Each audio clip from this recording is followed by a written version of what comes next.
Bienvenue dans cette nouvelle vidéo où je vais vous parler de l'excellence, l'expertise. Comment devient-on un expert dans son domaine et en quoi est-ce que cela est important pour le travail sur soi, le changement et l'évolution personnelle. Donc l'expertise, l'excellence, ce sont des études qui ont été menées dans les années 90, en 1993 exactement. C'est une étude américaine qui avait fait une étude avec des violonistes sur un institut très célèbre du violon à Berlin, qui était connu pour être une école du violon très poussée. Et donc ils ont fait des études pour savoir en combien de temps est-ce que tu pouvais devenir alors j'allais dire un violoncelliste, non, ce sont des violons.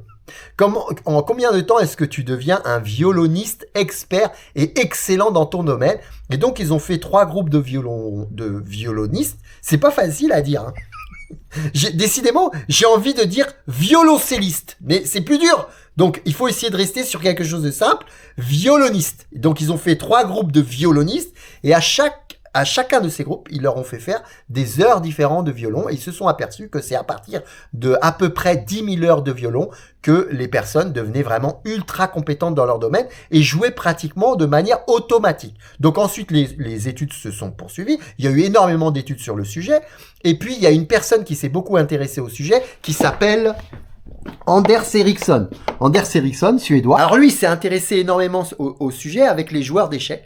Il regardait un petit peu comment est-ce que les joueurs d'échecs atteignaient l'excellence et comment est-ce que certains joueurs étaient d'excellents joueurs qui dépassaient tout le monde et qui étaient vraiment des experts dans leur domaine et d'autres joueurs qui étaient juste des gens assez bons et très bons. Et donc, il a regardé un petit peu ça. Il a surtout analysé également les connexions qui se faisaient au niveau du cerveau. Est-ce qu'il y avait un changement au niveau cérébral qui faisait qu'on pouvait distinguer quelqu'un d'expert et quelqu'un de, entre guillemets, normal, bon ou très bon? D'accord? Eh bien, il est arrivé à la même conclusion, c'est-à-dire que en général, on est entre 9500 et 10 200 heures. En gros, et c'est pour ça qu'on a pris une moyenne de 10 000 heures. En gros, quand tu passes 10 000 heures à faire quelque chose, eh bien, tu deviens un expert sur cette chose-là. Tu passes 10 000 heures à faire du violon, tu deviens un expert du violon. Tu passes 10 000 heures à jouer aux échecs, tu deviens un expert des échecs. Tu passes 10 000 heures à aider les gens à évoluer et à changer, et tu deviens un expert du changement, d'accord? Et moi, j'ai passé plus de 10 000 heures à aider les gens à changer, plus les heures que j'ai passées moi-même à essayer de me changer, et donc ça fait un petit paquet d'heures, et évidemment, et c'est la condition pour que tu deviennes un expert dans ton domaine. Sinon, tu ne passes pas suffisamment de temps. Ce que ce monsieur, il est psychologue, explique, c'est que si tu ne passes pas suffisamment de temps sur le sujet, eh bien, tu ne développes pas les capacités cérébrales suffisantes qui vont te permettre d'être dans une logique naturelle de traitement de ce sujet. Et la plupart du temps, c'est vrai que c'est ce qu'on fait. Moi, quand j'étais gamin, je faisais du sport, mais je faisais pas 10 000 heures de sport. Je faisais pas 10 000 heures de sport. Alors, l'idée, c'est de se dire quoi? C'est de se dire, bon, on va prendre 10 000 heures et puis on va le diviser. Quand t'es gamin et que tu fais du judo, tes parents, ils t'inscrivent au judo. Vas-y, va faire du judo, puisque comme ça, tu vas te défouler, ça va être super. Ça va être le mercredi, c'est 1 heure le mercredi. Il faut combien de temps pour cumuler 10 000 heures de judo? Je peux vous dire que ça fait un paquet d'heures quand même. Et donc, aucun gamin qui commence le judo quand il est enfant et que ses parents ont mis au judo ne va cumuler ces 10 000 heures-là. Sauf si, à un moment donné, il se dit « J'adore le judo, ça me plaît beaucoup ». Et c'est génial et j'ai envie d'en faire mon métier ou j'ai envie d'en faire ma passion, peu importe, eh bien, à ce moment-là, tu vas pouvoir commencer à cumuler 10 000 heures. Sinon, c'est mort. Puisque moi, on va dire on va dire que j'y allais toutes les semaines. Sur 52 semaines, je faisais 52 heures de judo sur une année. 52 heures de judo sur une année, je faisais. Donc, finalement, il faut cumuler combien de semaines pour faire 10 000 heures? C'est colossal. C'est-à-dire que sur ce point-là, je n'avais absolument aucune chance d'être excellent ou un expert en judo. Sauf si je pars en sport-études et que là, je dis, ok, je veux être un judoka excellent et gagner des médailles aux Jeux Olympiques. D'accord? Et donc, il y a une condition, la première condition pour être un expert dans son domaine, c'est de cumuler suffisamment d'heures de pratique dans ce domaine-là. Tu es chirurgien cardiaque, évidemment que si tu as fait 10 000 heures d'opération sur ce sujet, bah, tu vas être bien plus efficace que le chirurgien qui en a fait que 1000. C'est logique. Moi, si je dois me faire opérer du cœur dans quelques années, eh bien, je demanderai au chirurgien combien il a d'heures de pratique de la chirurgie qu'il va me faire. Ou bien, quand tu arrives dans un avion, c'est plus sympa d'arriver dans un avion où le pilote, il a 10 000 heures de vol, plutôt que dans un avion où le pilote, il a 1000 heures de vol. D'accord? Donc, cette accumulation d'heures de pratique, c'est la première condition pour devenir un expert. 10 000, d'accord? Ensuite, il y a quelque chose qui est très important à comprendre dans ce système, c'est que si tu veux faire 10 000 heures de quelque chose, tu es obligé d'être passionné par cette chose-là. Parce que si t'es pas passionné et si tu prends pas plaisir à faire ce que tu vas faire, tu vas pas pouvoir cumuler 10 000 heures parce que tu vas te lasser. Ça va te rendre fou de faire quelque chose que tu n'aimes pas faire. Il y a notamment un chercheur, je sais plus quel est son nom ni quelle est son origine, mais je crois qu'il est de l'Est. Il avait fait le pari, justement, par rapport à cette logique de l'apprentissage, où il expliquait que tout était apprentissage et qu'il suffisait d'accumuler suffisamment d'heures d'apprentissage pour transformer n'importe qui en quelqu'un de très très bon dans un domaine. Et donc, il avait utilisé ces 2 filles pour faire ça. Ça a été beaucoup décrié puisqu'il a dit, c'est pas une question de don, c'est pas une question de talent, c'est pas une question du fait que ce soit inné ou pas. C'est une question d'apprentissage. Et il a transformé ces 2 filles en expertes des échecs. Elles ont été toutes les 2 championnes du monde d'échecs. D'accord? Alors qu'à la base, bah, c'était des petites filles tout à fait normales. Mais il les a fait bosser tellement énormément sur les échecs qu'elles sont devenues des experts. A priori, plus de 10 000 heures. Mais sauf que les filles, bah, elles n'étaient pas forcément passionnées par les échecs. Et c'est pour ça qu'il a été assez décrié, parce que les gens ont dit, bah oui, mais tu forces les gens à faire des choses qu'ils veulent pas faire. Donc finalement, si tu forces la personne à faire quelque chose qu'elle ne veut pas faire parce qu'elle n'est pas passionnée par ce sujet, tu vas quand même atteindre ton objectif. Mais à quel prix? Au prix du fait que la personne, elle sera pas forcément épanouie. Donc après, il semblerait que les relations avec ses filles se soient apaisées et que finalement, ses filles l'ont remercié, voilà. Mais en tout cas, pendant leur petite enfance, pendant leur adolescence, il les a forcées à jouer aux échecs pour cumuler suffisamment d'heures pour qu'elles deviennent des expertes et très bonnes dans leur domaine. Alors lui, il savait pas à l'époque, après les études qu'a fait Monsieur Erickson, que le cerveau changeait son système. Le cerveau créait des connexions neuronales différentes quand tu passais un certain nombre d'heures de pratique. Donc très important de vraiment, si tu veux demain te lancer sur un sujet où tu veux devenir un expert, tu vas devoir cumuler une pratique qui correspond à peu près à 10 000 heures. Donc c'est quand même une pratique assez intense, mais en même temps, il faut que ça te passionne, il faut que ça te fasse plaisir, parce que ça sera beaucoup plus simple d'atteindre ces 10 000 heures dans le plaisir, dans l'amusement et dans la passion, que si on va te forcer à le faire. Les connexions neuronales, elles vont se faire même si tu te fais pas plaisir et si t'es pas dans la passion. C'est juste une question de confort pour le faire. Donc, pour résumer, pratique intense et quand même assez sérieuse de 10 000 heures. Vous imaginez, si j'avais fait 10 000 heures de judo, enfin honnêtement, c'était inenvisageable pour moi quand j'avais 15 ans, quoi, ou 12 ans. Donc, pratique intense et très importante en termes de nombre d'heures. Passion, plaisir pour que ça se passe mieux, mais surtout, il y a une autre condition qui est ce qu'on appelle la pratique analytique ou la pratique délibérée. La pratique délibérée, c'est dire, je suis sur un sujet, je suis en train de pratiquer cette chose-là, mais je veux du feedback, je veux analyser ce que je fais pour ensuite corriger ma pratique. Parce que si je continue à faire tout le temps un même geste que je ne fais pas bien, bah, j'aurais beau faire 10 000 heures sur ce geste-là qui n'est pas un bon geste, bah, je vais faire 10 000 heures de quelque chose qui ne fonctionne pas. Je prends le geste technique du tir au but que j'aime bien prendre en exemple. Si je tire à chaque fois des pénaltys tout pourris à 50 km du but, de la transversale ou de n'importe quel poteau, bah, ça va pas fonctionner. Il va falloir que je sois capable d'analyser mon tir pour ensuite essayer de le corriger. Et ensuite, si je fais 10 000 heures de tir au but ou pendant 10 000 heures, je mets le ballon dans les buts, il y a de grandes chances que je devienne un expert du tir au but. Je vais devenir très excellent dans le domaine. Et c'est pareil avec tous les domaines, a priori, que ce soit le domaine des affaires, le domaine du sport, le domaine de la musique, comme les violonistes qui avaient fait l'objet de l'étude auparavant. D'accord? Les violonistes, ils ont fait vraiment 3 groupes et ils ont vu vraiment la différence entre les 3 groupes. Ceux qui faisaient beaucoup d'heures, ceux qui faisaient un peu moins d'heures et ceux qui faisaient pas du tout d'heures. Évidemment que si tu es passionné dans ton sujet, ça va être beaucoup plus simple et beaucoup plus confortable pour toi. Si on te force à faire quelque chose que tu n'aimes pas faire, ça va être un peu plus dur. Mais en tout cas, ton cerveau, lui, il réagit de la même manière, que tu sois forcé ou que tu sois pas forcé. Et donc, quel rapport avec le développement personnel, le travail sur soi, le changement, l'évolution? Eh bien, il va falloir devenir un expert de toi-même. Tu vas devoir devenir excellent dans ta propre expertise, l'expertise de ta propre personne. C'est ça, le travail sur soi.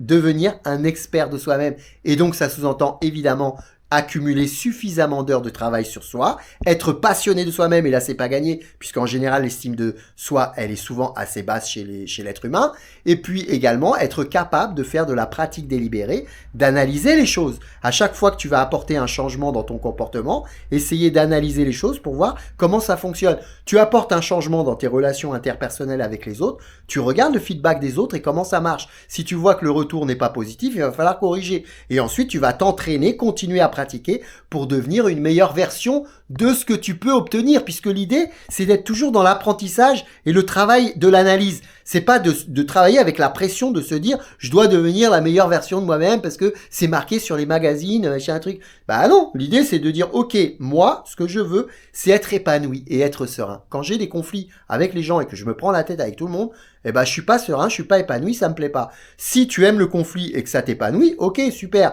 Mais en général, ça fait beaucoup de dégâts dans ton environnement. Donc l'objectif, c'est aussi d'être capable de dire bah non, je préfère quand même vivre dans la quiétude, dans la paix, dans l'apaisement, c'est beaucoup plus sympa. Et c'est exactement pareil vis-à-vis de soi.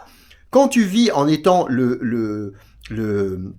quand tu vis en étant la victime de tes émotions, parce que tu es tout le temps en colère, tu es tout le temps triste, tu as tout le temps peur, c'est pas positif, c'est pas confortable. Et à partir de là, tu vas identifier ça comme quelque chose d'inconfortable, tu vas dire, bah, il faut quand même que je bosse au sujet. Il va falloir bosser sur toi pendant 10 000 heures. D'accord? Mais t'es pas obligé de bosser sur toi pendant 10 000 heures. Tu vas travailler sur toi 10 000 heures si tu veux devenir excellent. Est-ce que tu bosses sur toi, toi? Oui, je suis excellent, je suis un expert de moi-même. J'ai bossé 10 000 heures sur moi, j'ai fait beaucoup de travail sur moi, Alors, il y a beaucoup de gens qui... Moi, j'ai eu des clients déjà qui sont venus me dire... J'ai fait de la psychologie pendant des années, j'ai suivi une psychothérapie, et moi je vais cumuler les heures. Je vais dire, écoute, si tu as fait plus de 10 000 heures de travail sur toi et que rien n'a changé, c'est que soit tu n'étais pas assez passionné de toi-même, soit que le travail n'a pas été fait dans le bon sens et que tu n'as pas fait une pratique délibérée. C'est ce que je vous expliquais tout à l'heure par rapport au geste technique du penalty. Si tu as passé 10 000 heures à tirer au but, mais à tirer les ballons à côté des buts, ça sert à rien les 10 000 heures que tu as fait. Moi, ce qui m'intéresse, c'est les 10 000 heures de travail avec l'analyse derrière.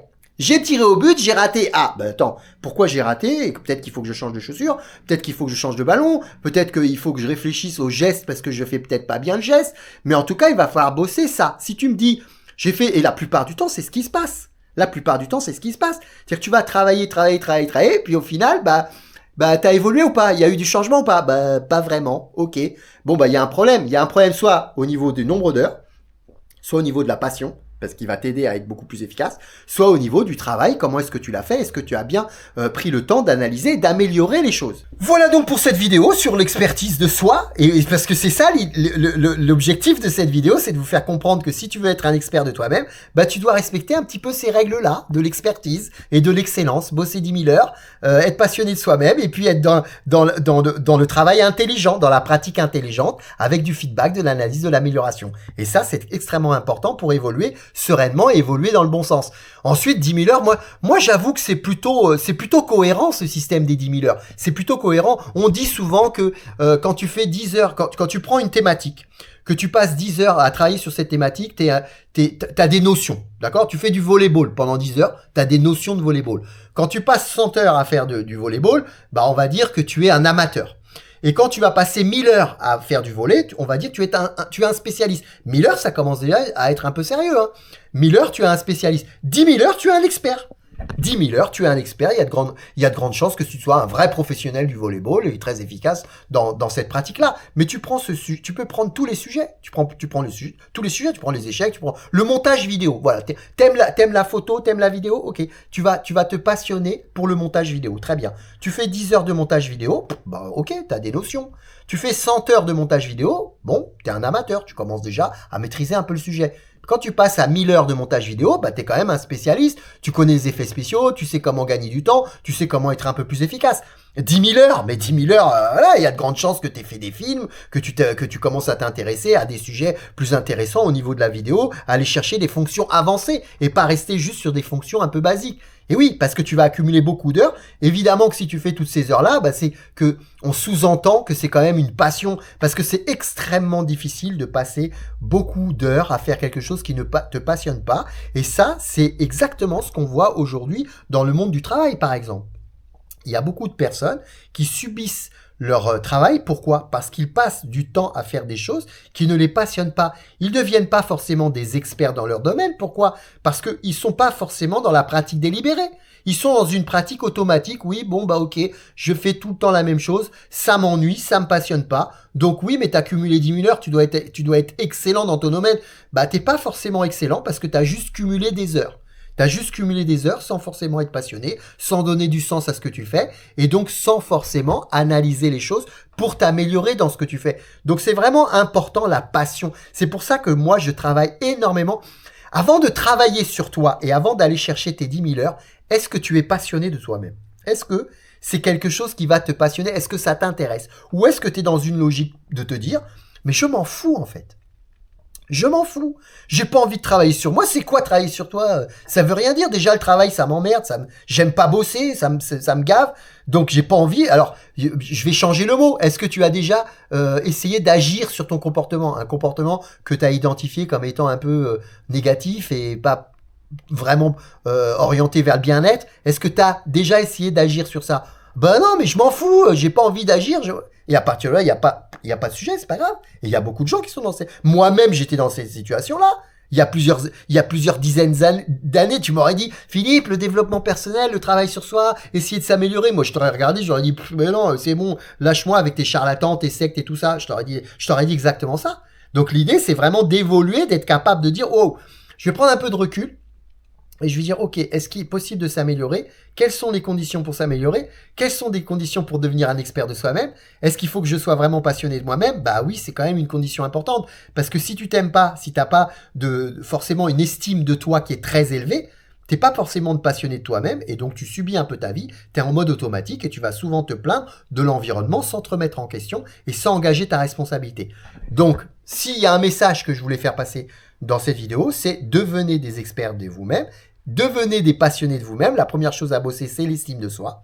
C'est pour ça que c'est quelque chose de très important à travailler parce que à partir du moment où tu commences à travailler l'estime de toi, eh bien tu vas être un passionné de ta personne. D'accord? Tu vas être passionné de toi-même. Et là, tu vas dire, bah, je suis passionné de moi-même. J'aimerais bien être excellent. J'aimerais bien être excellent avec la gestion de mes émotions, avec mon organisation, avec la relation avec les gens qui sont autour de moi. Alors, quand on est tout jeune et qu'on vient d'avoir 1 an et qu'on commence à faire nos premiers pas et qu'on commence à marcher, eh bien, 10 heures de marche, eh bien, on a des notions. On a des notions de marche, on tombe souvent. 100 heures, on est un amateur de la marche. 1000 heures, on est un spécialiste. 10 000 heures, on commence à courir, à se balader, on peut manger en même temps qu'on marche. Voilà. Et donc 1000 heures, 10 000 heures, ça fait combien? Il y a quelqu'un qui a... Alors attention, parce que 10 000 heures, les amis, c'est pas 10 000 heures, c'est 24 heures dans une journée, donc 10 000 heures égale 59 semaines. Non, c'est pendant que tu fais ta pratique. C'est-à-dire que tu prends le violon. Tu fais du violon, mais le violon, honnêtement, tu vas faire quoi? Allez, si tu fais 10 heures par jour, c'est énorme. Si tu fais 10 heures de violon par jour, c'est colossal. C'est-à-dire que tu commences à 9 heures, tu finis à 19 heures et t'as pas mangé, quoi. D'accord? Donc on va dire que tu prends 1 heure pour déjeuner, tu commences à 9 heures, tu finis à 20 heures, tous les jours. Tous les jours. D'accord? Et donc là, tu vas faire 10 heures, il va te falloir combien? 1000 fois 10, 10 000, il va falloir que tu fasses ça pendant 1000 jours. Donc, ça fait 3 ans. Mais personne fait ça. La plupart du temps, tu vas faire 5-6 heures de violon. C'est déjà énorme. Donc, 5-6 heures de violon, tu divises par 2, ça fait déjà 6 ans. T'imagines? Il faut que tu fasses 6 ans. Le travail sur soi, les amis, attention, parce que travailler sur... Vous allez me dire, bah oui, mais... Philippe, tu vis déjà avec toi-même, tu dors avec toi-même, tu te lèves le matin, t'es avec... C'est pas le travail sur soi, ça. Ça, c'est tu vis, tu vas travailler. C'est pas travailler sur soi. Travailler sur soi, c'est se poser et analyser les choses, analyser son humeur, analyser son émotion, réfléchir à sa personnalité. Alors, je peux vous dire qu'il y a du boulot. Hein. Donc, c'est pas 10 000 heures, bah oui, mais 10 000 heures, tu les vis, là. T'es en train de les vivre. Non, c'est quand tu fais la pratique délibérée et que t'es en train de travailler ton sujet. Tu joues du violon, tu fais du volleyball, tu fais du dessin, tu es en train de faire ton montage vidéo. Et oui, et donc le travail sur soi, c'est à partir du moment où tu t'assois à une table de bureau et tu dis « Ok, aujourd'hui, je vais noter toutes mes valeurs sur une feuille de papier. » Ok, là, tu commences à bosser sur toi.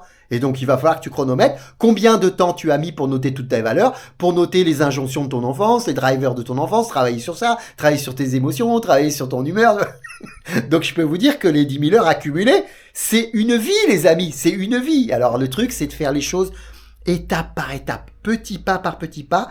Fait est mieux que parfait et 1 est toujours mieux que 0. Donc ça se fait petit à petit et petit à petit on progresse. Et c'est comme ça qu'on travaille. Personne n'a réussi à marcher du premier coup. L'être humain, il fait 2000 tentatives pour faire son premier pas. 2000 tentatives, c'est énorme. Ça dépend du cerveau reptilien, sinon il n'y a aucun humain sur la planète qui marcherait. D'accord? Si ça dépendait du cerveau émotionnel, il n'y a aucun humain qui marcherait sur la planète parce que le cerveau émotionnel, il dirait non, c'est bon, ça m'a saoulé. J'ai déjà tenté 1000 fois. Non, il va falloir tenter 2000 fois. Le cerveau reptilien, il va arriver, il va dire ok, tu vas tenter 2000 fois. Et dans 2000 fois, peut-être tu vas faire ton premier pas.